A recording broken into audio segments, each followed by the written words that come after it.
नमस्कार दोस्तों, स्वागत है आपका एक बार फिर से भारत समाचार के हमारे इस खास कार्यक्रम में जो आधारित है कानाफूसी गपशप और चर्चाओं पर। तो चलिए शुरू करते हैं पावर सेंटर।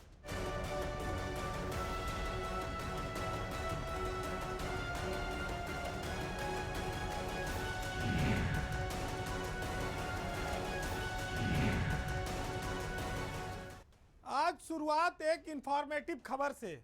ब्यूरोक्रेसी की सीनियर लेवल के आईएएस अफसरों की उत्तर प्रदेश में जो ब्यूरोक्रेसी है, अब वो जो सीनियर हो चुके हैं वो धीरे धीरे अपने नौकरी के अंतिम पड़ाव पर पहुंच रहे हैं। आने वाला जो साल है 2026 का, उसमें ब्यूरोक्रेसी के कई बड़े नाम अब नौकरी से विदा होने वाले हैं। उनकी नौकरी अंतिम पड़ाव पर आ गई है। इसमें से कुछ अधिकारी दिल्ली में इस समय तैनात हैं और कुछ लखनऊ में हैं। हम आज आपको उनके बारे में जानकारी देंगे, जिसमें एसीएस और प्रमुख सचिव स्तर के अधिकारी हैं जो उत्तर प्रदेश में काफ़ी जाना पहचाना नाम है। इसमें उत्तर प्रदेश कैडर के 8 आईएएस अफसर हैं सीनियर लेवल के, जो पिक्चर से बाहर होने वाले हैं। वो अपनी नौकरी पूरी करके रिटायर हो जाएंगे और उसके बाद उनकी जगह पर नए अधिकारी उनका स्थान लेंगे। साल 2026 की जो शुरुआत है वो सबसे पहले देवेश चतुर्वेदी से होगी। वो भारत सरकार में तैनात हैं, केंद्रीय कृषि सचिव हैं, वो रिटायर होंगे। उत्तर प्रदेश में 1996 बैच के आईएएस हैं सुभाष चंद्र शर्मा, वो भी फरवरी में रिटायर हो जाएंगे। ये दो अधिकारी सीनियर लेवल पर हैं जो सबसे पहले 2026 की शुरुआत में हमसे विदाई लेंगे। उसके बाद वेंकटेश्वर लू का नंबर आएगा जो अप्रैल में रिटायर होंगे और वो इस समय प्रमुख सचिव समाज कल्याण हैं। राजस्व परिषद के चेयरमैन हैं अनिल कुमार, वो मई में रिटायर हो रहे हैं 2026 में, और उनकी जगह पर अर्चना अग्रवाल 90 बैच की सीनियर आईएएस अफसर हैं, वो राजस्व परिषद की नई चेयरमैन बनाई जाएंगी। अर्चना अग्रवाल का भी रिटायरमेंट सितंबर में ही है। और उसके बाद नंबर आता है कामरान रिजवी का और दीपक कुमार का। ये दोनों, कामरान रिजवी भारत सरकार में हैं, दीपक कुमार उत्तर प्रदेश के आईआरडीसी हैं, एपीसी हैं। इनका रिटायरमेंट अक्टूबर 2026 में है। दोनों अधिकारी अक्टूबर में रिटायर हो जाएंगे। और उसके बाद फिर अमित कुमार घोष का नंबर आएगा जो दिसंबर में, यानी कि साल के आखिर में 2026 में रिटायर हो रहे हैं। और उनके पास इस समय चिकित्सा शिक्षा और स्वास्थ्य जैसे दो बहुत बड़े महकमे भी हैं। तो ये जो स्थितियां हैं ये भारत सरकार और यूपी में तैनात अफसरों की हैं। इनमें बहुत सारे अफसर ऐसे हैं जिनको आप रोज देखते हैं जो सरकार की रीढ़ कहे जाते हैं। सन 89 से शुरू होगा, 94 बैच तक के अफसर, अमित कुमार घोष 94 बैच के हैं, वो रिटायर हो जाएंगे दिसंबर के आखिरी तक। तो एक ब्यूरोक्रेसी में बहुत बड़ी लिस्ट है जो पुराने अफसरों की, वो अब विदाई लेने की तैयारी में है। उनकी सेवाएं बहुत लंबे समय तक प्रदेश को मिलती रही हैं, उनके चेहरे से आप वाकिफ रहे हैं। लेकिन 2026 जाते जाते उनकी विदाई करके जाएगा और सरकारी तंत्र से जो उनकी कहा जाए उपस्थिति है वो समाप्त हो जाएगी। आईएएस के बाद अब आईपीएस अफसरों की खबर। उत्तर प्रदेश पुलिस में भी अफसर तो एक से एक दिग्गज हैं। कंधे पर भारत की लाट लगी है, किसी के 1 स्टार है, किसी के 3 स्टार है, किसी के तलवार है। लेकिन हालत बड़ी खराब है। उत्तर प्रदेश पुलिस में कुछ आईपीएस अफसर ऐसे हैं जो बहुत लंबे समय से वेटिंग में चल रहे हैं। आप ये कह सकते हैं कि आईपीएस इन वेटिंग, यानी कि उनका वनवास काफ़ी ज़्यादा लंबा हो गया है, वो ख़त्म नहीं हो रहा है। वो पुलिस मुख्यालय से अटैच हो गए हैं और अटैच होने के बाद से उनकी सुध लेने वाला कोई नहीं है। 6 महीने से ज़्यादा का समय हो गया है। कई सारे डीआईजी, एसपी रैंक के अफसर वेटिंग में चल रहे हैं।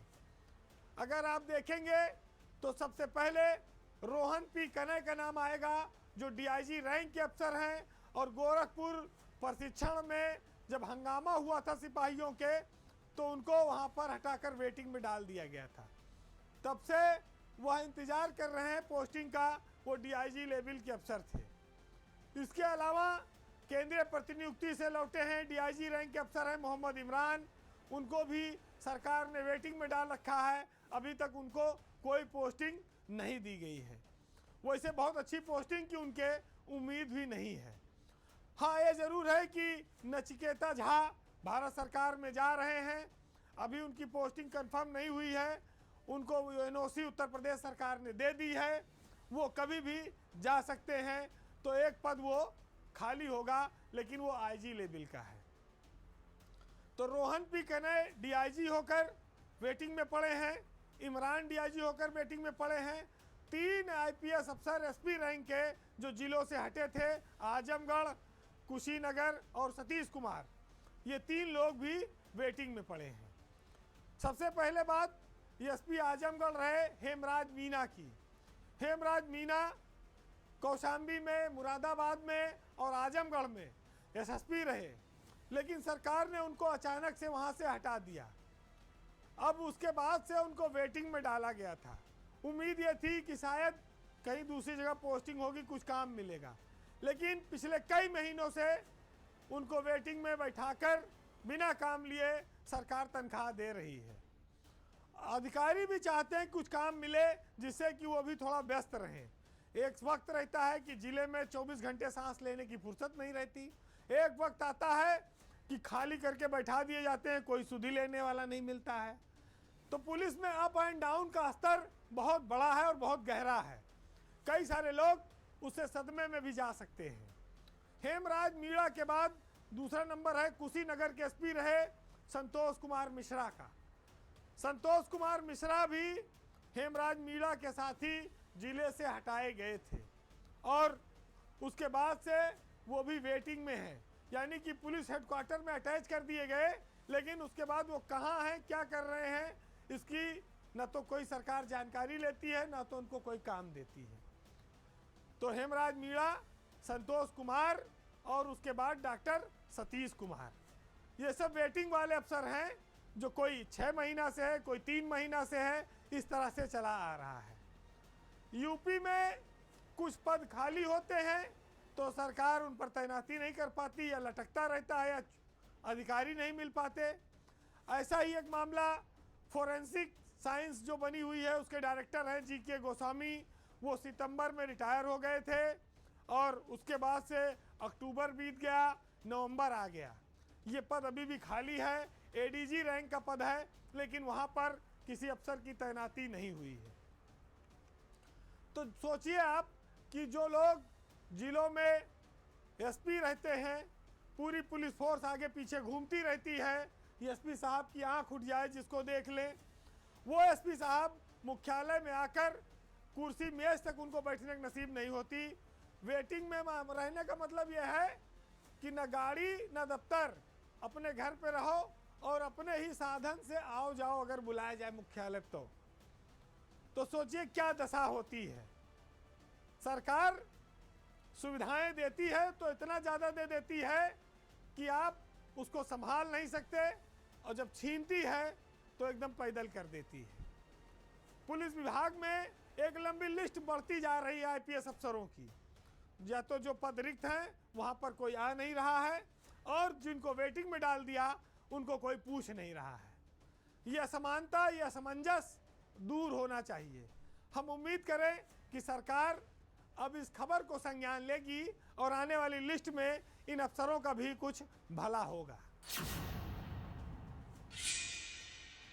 वैसे तो बीजेपी बड़ी अनुशासन वाली पार्टी है, लेकिन उत्तर प्रदेश में एक बार फिर संत कबीर नगर की तरह जूता कांड होते होते रह गया है भाजपा नेताओं के बीच में। संत कबीर नगर जूता कांड की यादें इसलिए ताज़ा हुई क्योंकि कानपुर देहात में एक पूर्व सांसद और वर्तमान सांसद के बीच हाथापाई की नौबत आ गई। दिशा की बैठक में जो मारपीट की नौबत आई, उसने हंगामा मचा दिया है। बीजेपी के अनुशासन पर भी सवाल खड़ा किया है। पूर्व सांसद हैं अनिल शुक्ला वारसी और वर्तमान सांसद हैं देवेंद्र सिंह भोले। पूर्व सांसद की पत्नी प्रतिभा शुक्ला इस समय सरकार में मंत्री हैं, जूता चला था संत कबीर नगर में, आपने देखा था सरद और एक विधायक के बीच में। हालांकि वो पिछला कार्यकाल था, अब वो जो सांसद ने जूता चलाया था उनका निधन भी हो गया, वो रहे नहीं, लेकिन कानपुर में पूरा माहौल ऐसे ही बन गया था। कलेक्ट्रेट में दिशा की बैठक ने दशा बदल दी, क्योंकि मामला एक छोटी सी नगर पंचायत में खनन और ईओ के कार्यशैली तबादले को लेकर शुरू हुआ था, जिसमें यह भी मुद्दा उठा कि मंत्री और पूर्व सांसद के कार्यकर्ताओं पर मुकदमा लिखा जा रहा है, पुलिस का दुरुपयोग हो रहा है और देवेंद्र सिंह भोले सांसद के इशारे पर होता है। कुर्सी छोड़ के दोनों नेता उठ गए, समर्थक भी आ गए थे और एक दूसरे की ओर लपक गए थे। ये तो कहिए कि वहाँ की डीएम, एसपी, इन लोगों ने मामले को संभाल लिया। बैठक में कुछ फैक्ट्रियों का इशू भी है, जैसे आरती डिस्टिलरीज का, वो सब भी किसका संरक्षण किसको है, ये सब लेकर विवाद काफ़ी ज़्यादा था। लेकिन जब बात गुंडा माफिया और देख लेने की आ गई तो फिर हड़कंप तो मचना ही था। ये तो कहिए कि वहाँ पर समझदार अधिकारी थे और वो इस बात से वाकिफ थे कि कहीं मारपीट ना हो जाए, इसलिए वो दौड़ के उन्होंने काबू कर लिया। बीजेपी की सरकार में मंत्री हैं प्रतिभा शुक्ला, वो राज्य मंत्री हैं, लेकिन अभी जून में उन्होंने थाने पर बैठ के धरना दिया था। अकबरपुर थाना है कानपुर देहात में। बीजेपी की इसी सरकार में मंत्री को धरने पर बैठना पड़ा, उनको मनाया गया किसी तरह से, वहां से वो हटी। लेकिन एक ऑडियो और वायरल हुआ जिसमें अनिल शुक्लावारसी ने डिप्टी सीएम ब्रजेश पाठक को फोन लगाया और कहा कि आप ब्राह्मणों के कैसे नेता बनते हैं, यहाँ ब्राह्मणों को उत्पीड़न हो रहा है। पता नहीं वो फोन लगा भी था कि झूठे वो बोल रहे थे, लेकिन वो वायरल बहुत हो गया और उसकी वजह से पूरे प्रदेश में हंगामा मच गया था। ब्राह्मणों की राजनीति पर वो काफ़ी अग्रेसिव भी रहते हैं। बीजेपी में अनुशासन के बजाय नेताओं का अहम अब काफ़ी बड़ा होता जा रहा है। वो टकरा रहा है, वो दिन न देख रहा है न जगह देख रहा है। मीडिया खुलेआम उस चीज़ को प्रचारित कर रही है। भाजपा इन पर लगाम लगाने में नाकाम है। ये तो सब्र करिए और शुक्र मनाइए कि शरद त्रिपाठी की तरह यहाँ जूता चप्पल नहीं चला, हाथापाई नहीं हुई, नहीं तो पुरानी यादें फिर ताज़ा हो जाती और फिर वही गाना आता कि बहारो फूल बरसाओ। तो बरसता तो कुछ और है, लेकिन देखिए अनुशासन वाली पार्टी में क्या क्या हो रहा है।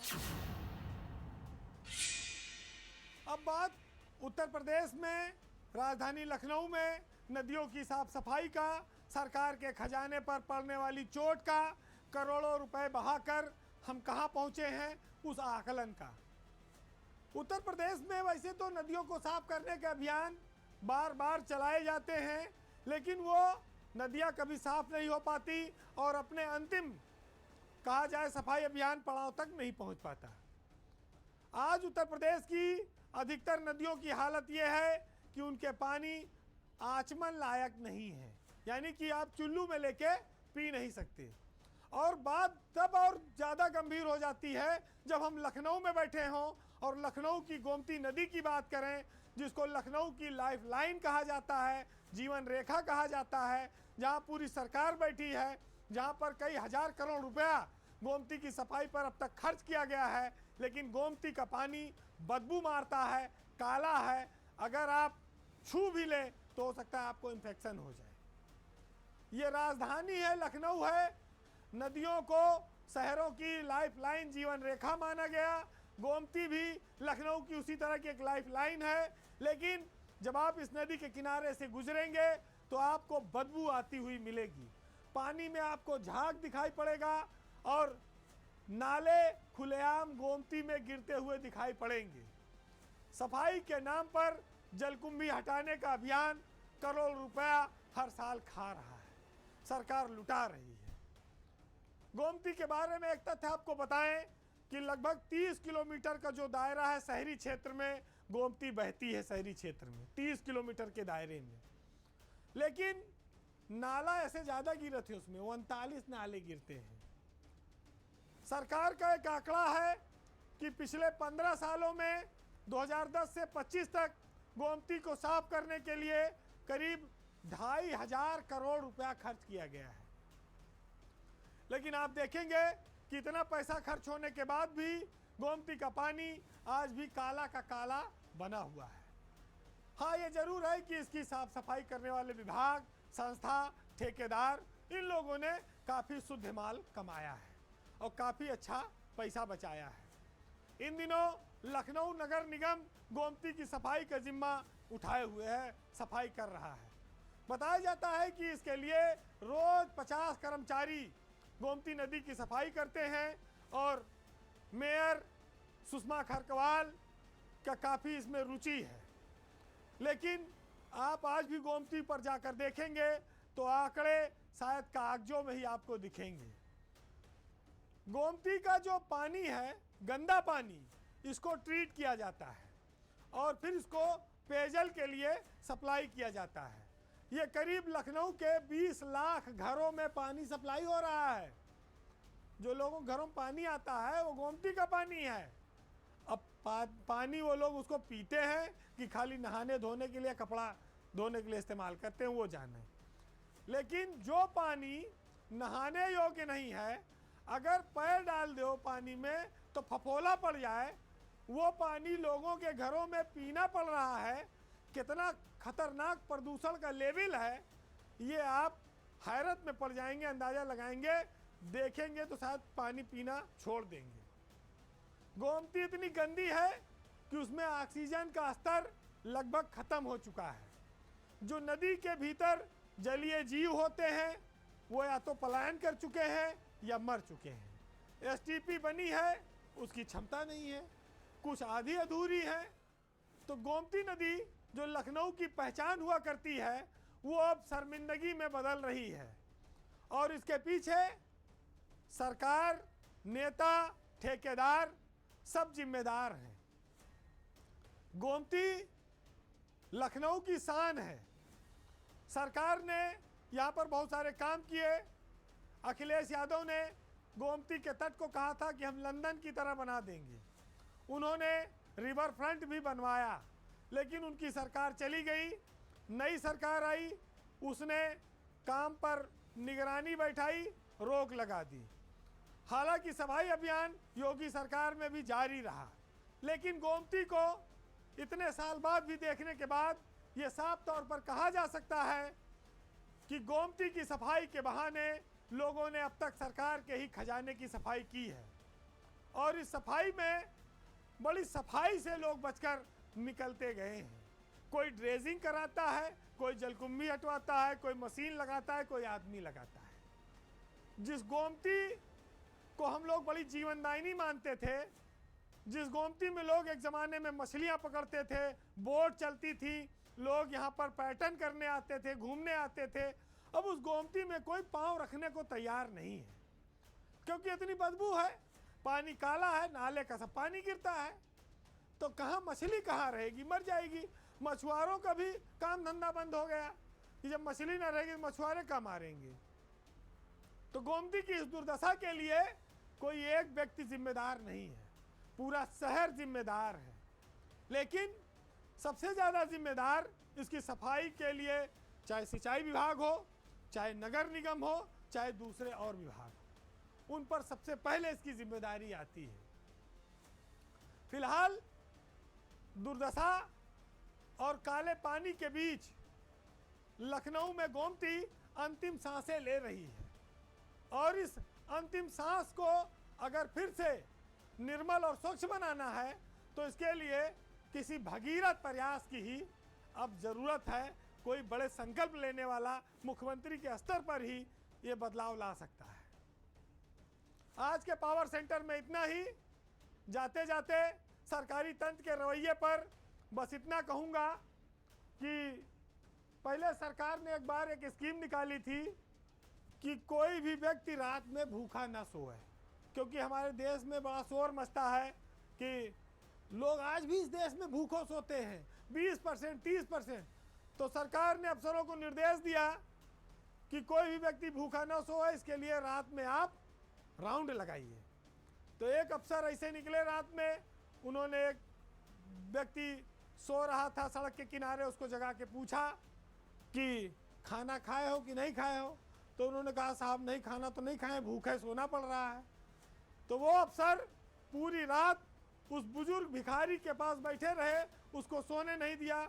जब सुबह हो गई तब वो उठकर उसके पास से चले गए और उन्होंने कहा कि देखो भाई, सरकार का निर्देश था कि कोई भी व्यक्ति रात में भूखा न सोए, इसलिए मैं तुम्हारे साथ बैठा रहा। भोजन का इंतजाम तो नहीं करा पाया, लेकिन तुम्हें भूखा सोने नहीं दिया।